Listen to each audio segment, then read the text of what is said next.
beautiful people, and welcome to another one of my videos. If you are new, then go ahead and hit that subscribe button and the little bell so that you don't miss any of my uploads. Now, today I'm going to be talking about something that I feel really passionately about, that I'm also really nervous to share with you guys because I haven't actually spoken about this side of my life before. Not even to some of my closest friends, and definitely not on the internet for you guys, but I feel like it's something that needs to be spoken about. We need to bring more awareness to this topic. Now, some of you may be thinking, what is she going to talk about? But most of you probably know because you probably clicked on this video because of the title. So I guess without further ado, let's get started with this video. So the topic that I want to cover today is eating disorders and mental health. Eating disorders are a part of mental health, so in that regard, I feel like it is so important to talk about this because it affects the whole way that you relate to the world and that you view your body. So I'm going to tell you guys a little bit about my story, and then I'd like to open the space for you guys to approach me and speak to me about your stories, or if you are currently going through something, I'm always going to be here for you to talk to me about it because I know how lonely it can be, and it is really nice to be able to share those things with somebody else who has been through something similar to you. So I guess this all started for me in high school. And I think a lot of people go through this in high school as well. But the thing that sort of tipped or was the cherry on the cake or the icing on the cake or whatever you want to call it, I don't want to say it was body image issues, but in high school, like, that is something so big that like most teenage girls worry about is like, am I skinny enough? Am I pretty enough? Am I going to fit in? Am I going to be popular? Like, what if people don't like me? What if the boys don't like me? Those are things that I went through naturally. I think most teenagers go through that. It's such a phase of like finding out who you are and trying to fit in with your peers. But that's not really, I don't feel like that's what sort of brought this about. And now that I'm thinking, you guys might be wondering, like, what did I go through? What eating disorders did I go through? So what it sort of started out with was, I want to say I had mild anorexia because I went from being to this anorexic state and this terrible mindset that was just so dark to then developing, like, after I think it was about a year, I developed a really bad bulimia, and that lasted throughout most of the end of my high school and also throughout my uni, and it was something that really shaped who I am and the way that I sort of viewed myself and the way that I viewed food, and I let it control my whole mind and everything that I did. I want to start from the beginning though. So when I was in grade 8, I went to Germany sort of on an exchange, but it was sort of like not done through the school. So my parents, because my mother is German and I do have family over there, contacted the nearest Waldorf Steiner school near my uncle's house at that time, and we sort of approached them and said, like, listen, I really want to come for a couple of months. Could I do like a private sort of exchange program where I would go there and enroll for a couple of months? So they were like, cool. So that's what happened. I went there for 5 months in grade 8. So how old would I be there? I may have been about 14. I can't entirely remember, I could be incorrect, but I think I was around 14, and I wasn't chubby and I wasn't skinny. I would say I was just about average size. I was really self-conscious, and when I went over there, it was a time of my life where, like, I really wanted to fit in with everyone around me. I was at a new school in a new environment, and everybody had their friends, you know, like I was coming into a setting where everyone knew each other from grade 1 and I was coming in at grade 8. So I was already the new girl, like I already had kind of like a weird sense of fashion, which I don't think anyone judged me on, but I did feel sort of self-conscious at that point. And I feel like in Germany, everyone was a lot more rebellious than what they were in my school at that age. And I really wanted to fit in, but I didn't want to do the wrong thing. And I don't know what happened, but I think I used food as a sense of control because I didn't feel like I had a lot of control in my life. And those of you who may not know, I studied psychology. I have an undergrad in psych, and what I've learned through those years and sort of going on a journey of like self-discovery and doing my own research as well is that eating disorders mostly stem from an emotional point of wanting to also gain control. I know that's what a lot of anorexia is about, because you are controlling your food and you're gaining control over something that so many people don't have control over. I think for me that was a really big part of it. And in the moment, I didn't know that this was happening to me. I didn't have a name for it. I didn't know it was anorexia.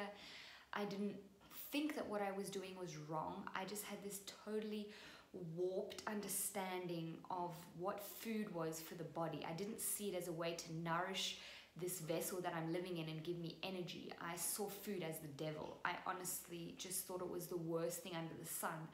I remember when someone would say like, come on, we're going out for lunch today. Like my uncle or when my mom came to visit, I would freak. I would start, like, I would cry and I'd say, I don't want to go. I'm not going to go eat this food. And at the time, I just felt it was normal. Like, let me give you an idea of what I ate. So I can remember this so clearly. I would get up in the morning and get ready, and then I would take an apple and I'd chop it in half, and I would tell myself, okay, you get to eat half an apple this morning.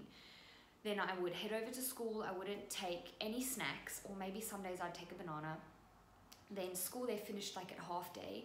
So I finished at around 1:30 or 2, then I'd come home. And at this point, I remember I'd feel so hungry, but I loved the feeling of being hungry because I was like, I'm gaining control over this thing that no one else can control. When everyone else is hungry, they go for so much food and they shove their faces in with food. You know what I mean? And that is just such a warped understanding of what food is, and that relationship with food is so damaging to the body and the mind. But in any case, so I would have half an apple for breakfast. I'd maybe have a banana, most likely have nothing. Then I'd come home, and some days my grandmother, my Oma, will have made lunch at our house. She didn't live with us. I lived with my uncle. She didn't live there.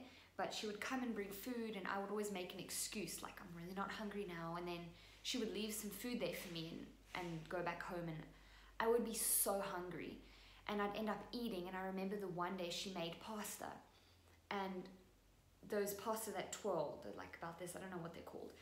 And I'd eat 6 of them. I remember eating them and counting 6. And then after I'd eaten them, I'd feel so guilty. And I was like, I can't believe I just ate so much food. And to me at the time, it felt so much.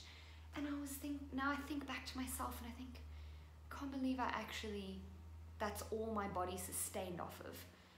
Then in the evenings, I'd typically not eat dinner, or I'd have the other half of my apple. And I remember my mother, when she came to visit, would try and force me to eat something, like try and eat some pizza. And I would eat like the tiniest little sliver and be like, I'm so full, like I can't eat anymore. I'm so full, my stomach's gonna explode. And looking back now, after years and years and years, I can just see that is just so dangerous and so damaging, but I couldn't get out of it. It was just like this vicious cycle, and I felt so much control, and I honestly felt like I was on top of the world.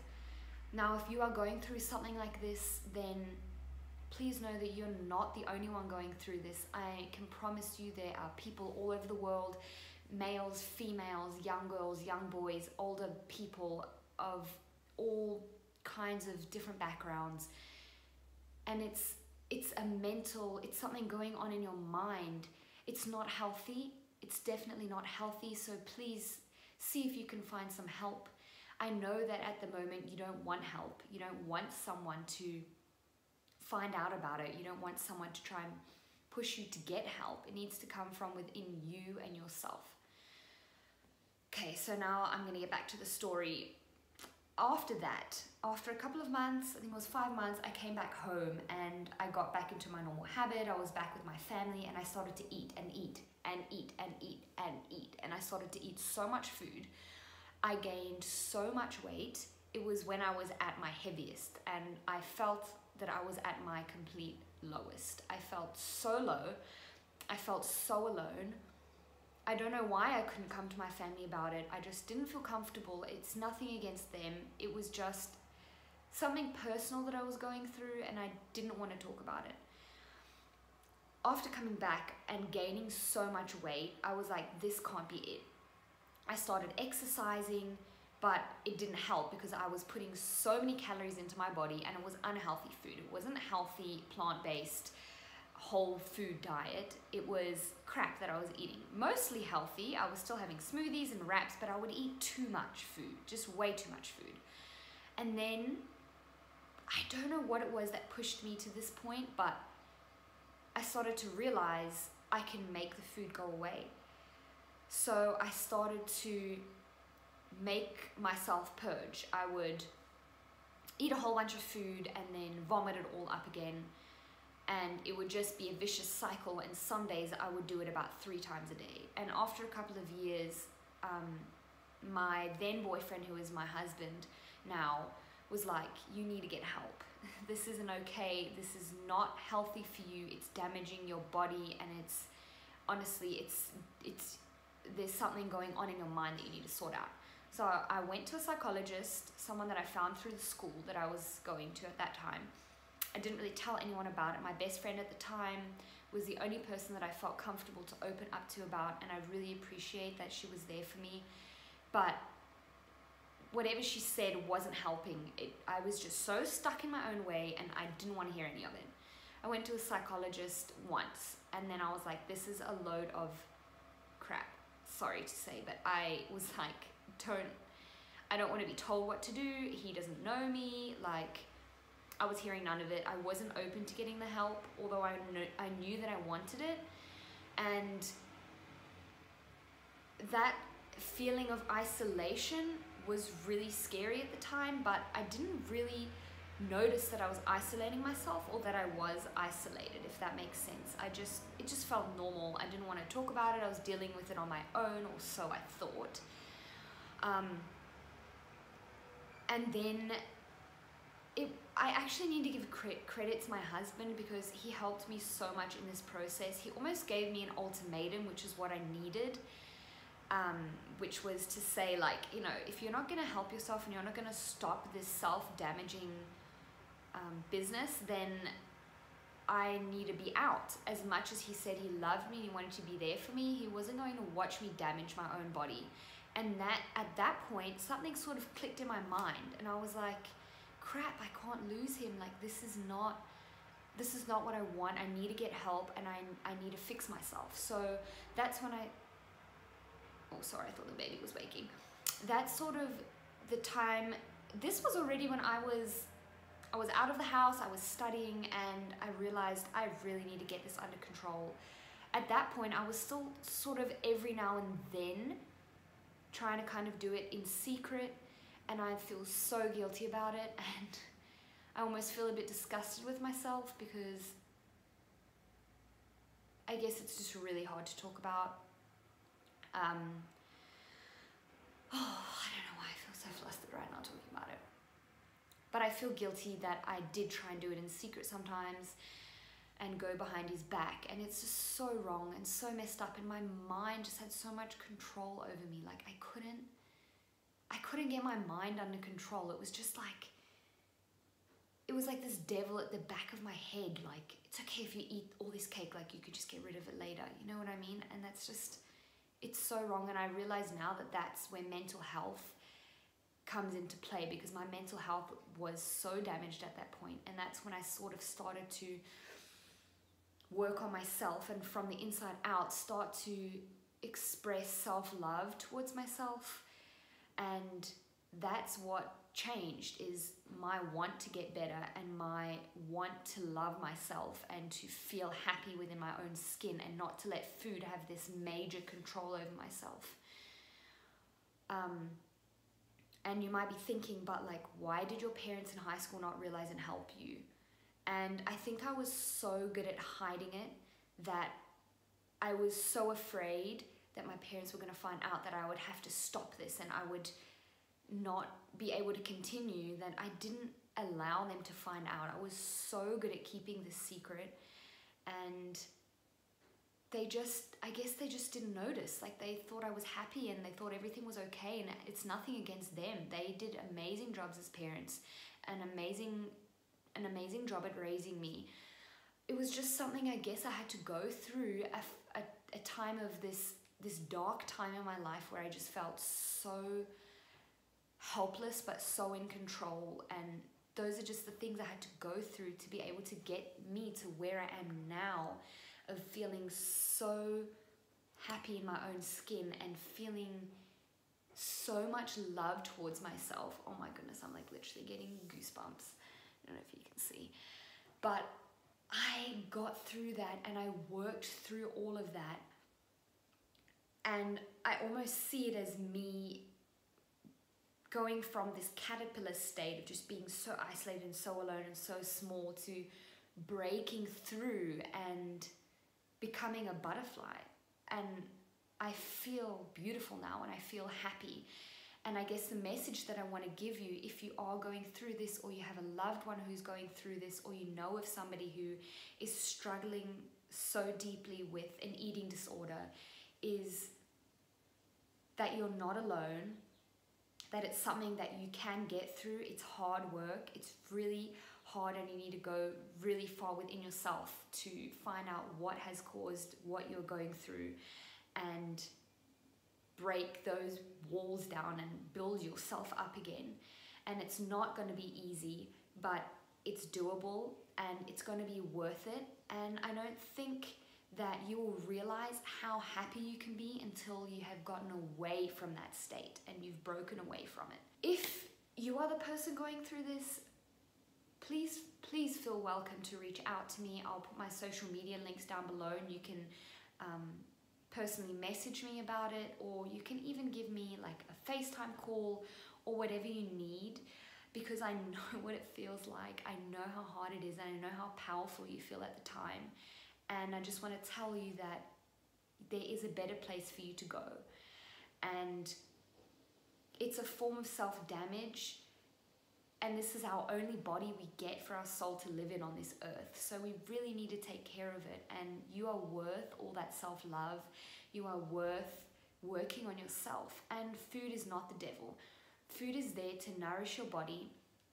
Something that really helped me was going on a vegan plant-based diet, because I wasn't eating processed foods anymore that were making me feel crappy and low of energy and just blah. Like, when you eat processed food and saturated fats, it does nothing good for your body. And I think that's what was happening, is I would eat all this food and then I'd feel so low. And taking care of your gut is such a big part of your mental health and your overall well-being. I mean, your gut is like your second brain. It controls so much of what happens in your body. So just by changing my diet up and by going on a plant-based diet, I was able to finally realize that I could eat food that was doing good for my body and it wasn't damaging me. I wasn't gaining weight, but I was sort of stabilizing. My hormones were stabilizing again. And now that I'm on that note, I wanted to also say that I developed polycystic ovary syndrome, which is where you have cysts on your ovaries, which comes from a hormone imbalance in your body. It means you have too many male hormones and like your female hormones aren't like leveling out.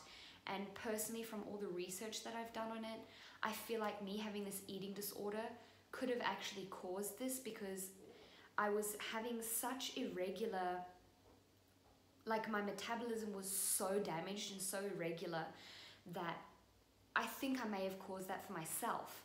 But going on a plant-based diet has honestly helped me to stabilize my hormones. And those of you who don't know me, I actually have a 1.5-year-old baby. So I was able to fall pregnant, which is one of the side effects of having PCOS, is sometimes that you struggle with infertility.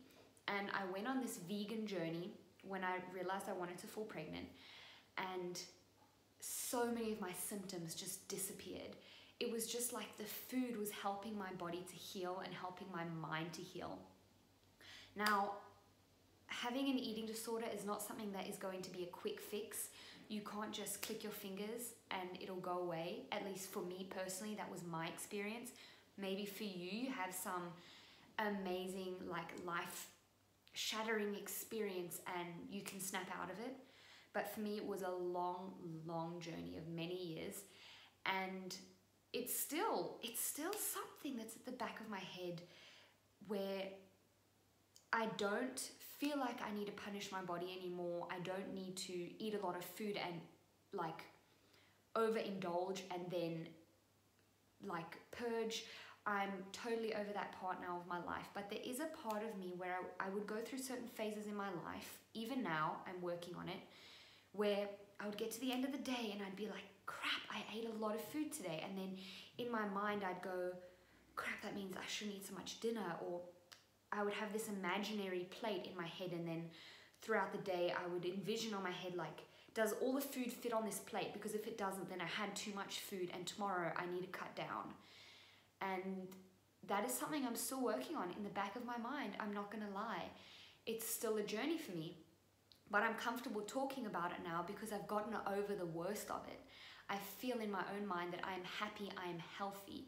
And having that healthy relationship with food is what is making me want to, I guess, share this story, because so many people struggle with food and eating disorders. I don't know why. Maybe it's human nature. It's just not being aligned together. But I just wanted to send this message out for you guys. I don't want this video to be too long, but please know that if you would like to reach out to me, I am here for you. I'm going to give you a big hug over the internet because I know it's not easy, and I love you guys so much, every single one of you, and have a beautiful day. Hit that subscribe button, and if you would like me to make some more videos like this, or any videos, topics on eating disorders, then give me questions down below or send them in to me personally or on my Instagram, and then I can get around to making those videos, because I just want to make sure that the information is out there for people and that you feel like you can connect with someone who is maybe not necessarily a psychologist or a counselor. You know, I'm just a normal person who's been through this, and I'm going to be here for you. So anyway, that was an extremely long outro. Goodbye for now. I will see you in the next video.